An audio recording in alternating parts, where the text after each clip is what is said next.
O planeta Terra abriga uma dimensão de água, sendo 97,5% água salgada e apenas 2,5% água doce, sendo essenciais para a vida na Terra. Das marés à profundidade dos oceanos, a água molda paisagens, sustenta a vida e regula o clima. Neste documentário, vamos compreender a importância de ecossistemas marinhos e costeiros, desvendando suas relações ecológicas e a vital importância que representam para toda a vida na Terra. Sistemas complexos, onde cada organismo, dos microscópicos ao gigante, desempenha um papel crucial.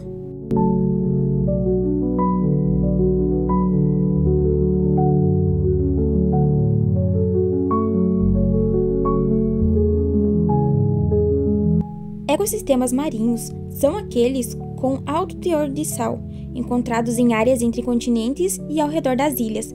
O oceano é dividido em diferentes zonas, cada uma com um habitat distinto.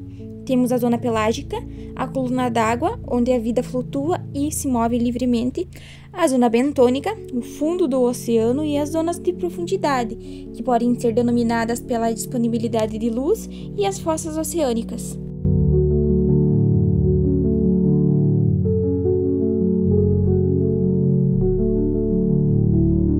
No oceano, a vida é regida por condições ambientais específicas. A pressão, por exemplo, aumenta drasticamente à medida que descemos, mudando a fisiologia de cada animal presente neste ambiente. A iluminação é outro fator crucial. A luz solar penetra nas camadas mais superficiais, criando zonas de intensa atividade fotossintética e um vasto reino de escuridão mais abaixo.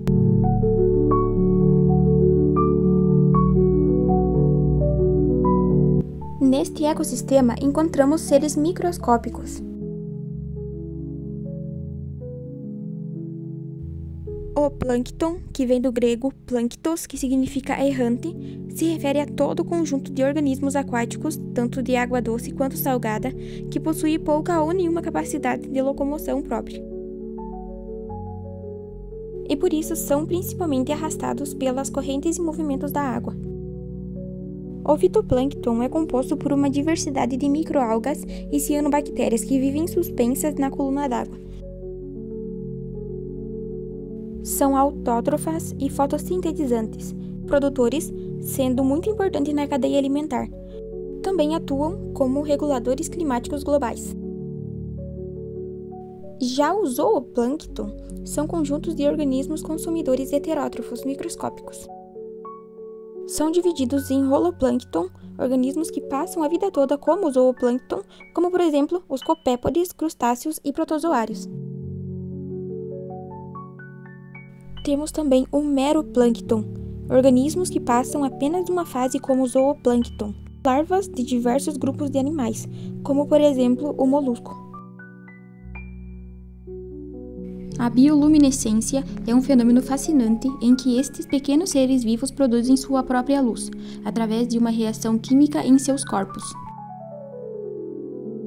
Além desses microscópicos seres, temos as macroalgas, algas que conseguimos ver a olho nu, são como plantas no fundo do mar. Elas são diversas em formas, tamanhos e cores, e não possuem raízes, caules e folhas verdadeiras como as plantas terrestres, mas estruturas que desempenham um papel semelhante. Podem ser encontradas em águas costeiras rasas e iluminadas, onde consigam se fixar a substratos rochosos ou arenosos, ajudando a estabilizar o fundo do mar, prevenindo a erosão. Realizam fotossíntese e são a base da cadeia alimentar em seu habitat. Podemos citar as algas verdes, algas pardas e as algas vermelhas. São utilizadas em diversas indústrias, como fertilizantes, produtos farmacêuticos, alimento e cosméticos.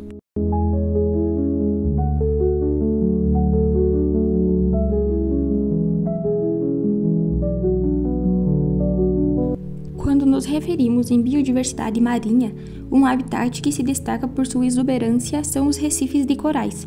São, sem dúvidas, um dos ecossistemas mais espetaculares da Terra, frequentemente chamado de florestas tropicais do mar. Para entender um recife, primeiro precisamos conhecer o coral. Um coral não é uma rocha nem uma planta, é um animal marinho minúsculo, parente das anêmonas do mar e das águas vivas. Esse pequeno animalzinho se chama pólipo de coral. Os recifes de corais são construídos por milhões desses pólipos, mas não são pólipos quaisquer. São pólipos de corais pétreos, também conhecidos como corais duros. Ao longo de milhares de anos, esses pequenos pólipos extraem cálcio e carbonato da água do mar e usam para construir um esqueleto externo rígido de calcário. Eles crescem e se reproduzem, e seus esqueletos vão se acumulando, formando as estruturas complexas e rochosas que conhecemos como recifes. É um processo lento, mas que resulta em formações colossais. Os corais moles não formam esqueletos rígidos como os duros, mas adicionam textura, cor e complexidade ao recife, parecendo plantas onduladas. São pertencentes ao filo Cnidaria. Os recifes de corais abrigam uma comunidade diversificada de seres vivos. Além do filo Cnidaria, estão o filo Porífera, Molusca, Artrópoda, Equinodermata e Chordata. As esponjas, pertencentes ao filo Porífera, são animais simples e muito essenciais. São animais filtradores, atuam filtrando a água com seus corpos porosos, sem tecidos verdadeiros, retiram partículas de alimento e detritos, ajudando a manter a água limpa e clara. As anêmonas do mar, pertencentes ao filo Cnidaria, são predadores que usam seus tentáculos repletos de células urticantes para capturar pequenos peixes e crustáceos. Ajudam a remover a matéria orgânica em excesso do ambiente, contribuindo para a limpeza e saúde da água. Oferece abrigo e proteção a outras espécies, como por exemplo o peixe-palhaço. A maioria dos peixes e outros organismos seriam paralisados ou mortos pelas células urticantes dos tentáculos da anêmona. No entanto, o peixe-palhaço desenvolveu uma camada de muco especial que o protege do veneno da anêmona.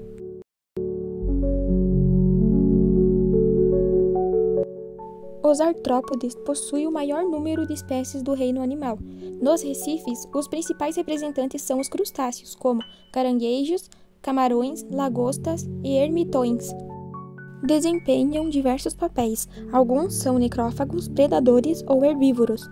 Muitos são presas importantes para peixes e outros animais maiores. Os cordados também são importantes. Representa basicamente os peixes com notocorda e os vertebrados. Além desses incríveis seres vivos, o ecossistema marinho também abriga os gigantes dos oceanos. Vamos mergulhar em dois grupos de animais marinhos que desempenham papéis ecológicos cruciais: os tubarões e os mamíferos marinhos. Os tubarões são peixes cartilaginosos, pertencentes à classe Chondrichthyes, a mesma das arraias. Existem mais de 500 espécies de tubarões, habitando todos os oceanos, desde as águas costeiras rasas até as profundas.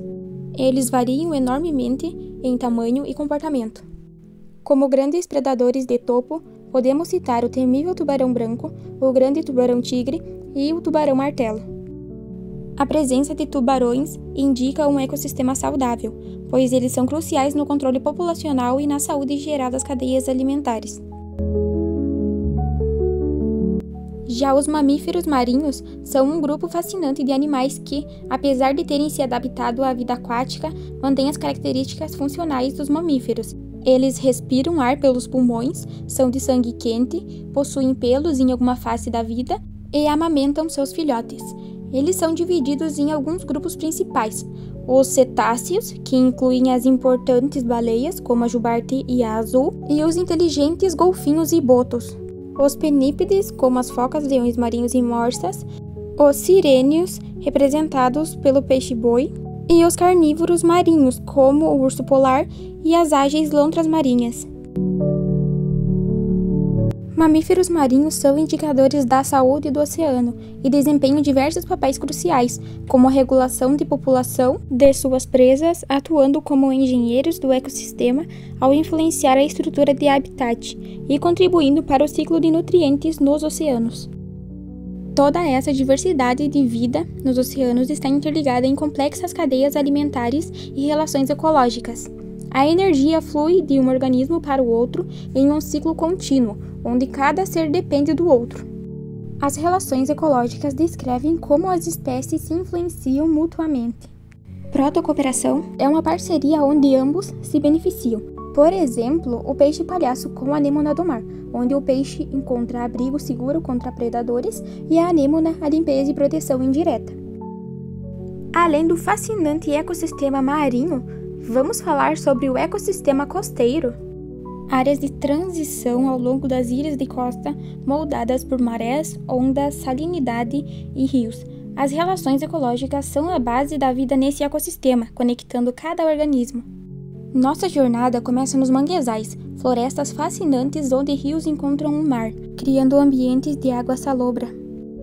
Suas árvores, com raízes aéreas especiais, respiram em solos lodosos, pobres em oxigênio, e resistem às marés diárias.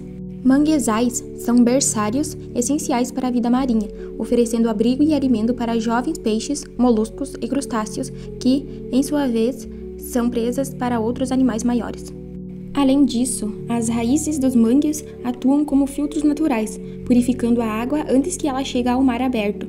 Eles também protegem as costas da erosão e da força das tempestades, sustentando comunidades pesqueiras. Atrás das praias, encontramos as restingas.